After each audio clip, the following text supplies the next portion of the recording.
Well, still to come, how many times have you opened your email to discover a relative you never met left you millions, or you won a lottery you didn't even enter to play? Well, scammers work hard to try to take your money. Up next, cybersecurity expert Scott Beck will join us in the studio. He's going to tell us about the rest test to keep you safe. Oh my goodness, we do so much online now, whether it's sending a friendly email or even doing our banking. Cyber criminals are ready to take advantage of even the smallest mistake, no matter how minor the task. Well, Scott Beck is a cybersecurity expert, and he's going to break down some things that we all need to keep in mind. Scott, thank you so much for being here. It's a pleasure to be here because it's such an important message to get out, because month over month, cybercrime continues to grow. Oh my goodness. And their whole job is to try to separate you from your money. So it's important to try to get the message out so we can keep our money in our own pockets. I mean, we don't want to give that away. Exactly. We work hard enough to try to get our own money. Let's keep it for ourselves. Isn't that the truth? So when we teased that you were coming up, we said something called the rest test. What is that? So trying to explain how to spot cybercrime or how they're trying to take advantage of us, it's always evolving. So it used to be email, and it was called phishing email. So they would send it out to millions. Then they started what was called phishing voicemail. They were trying to use intimidation, especially around tax time, or Microsoft might call you to tell you that your computer's infected. Then they started doing something called smishing, which is text messages. My industry, we come up with the weirdest names, right?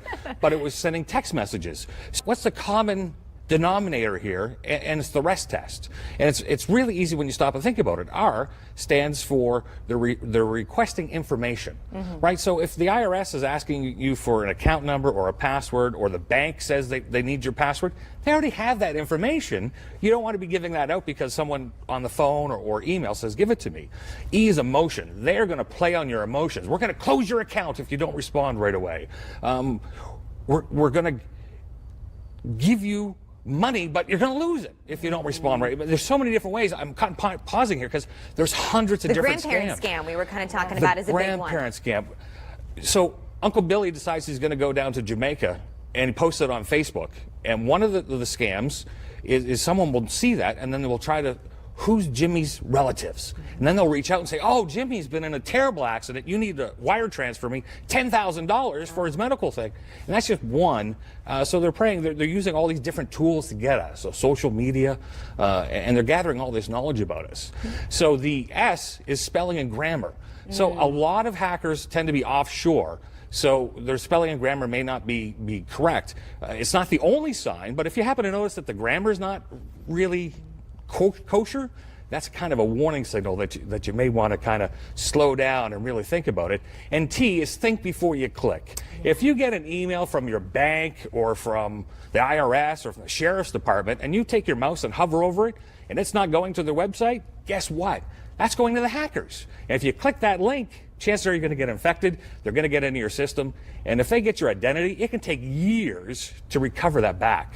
Wow. You don't want somebody over in Eastern Europe driving an F-150 with your name on it. That would be bad. And you know, Alice and I we've covered so many stories about scams, and you were saying that this is big business for these scammers. They're now making more money with cybercrime than the drug trade.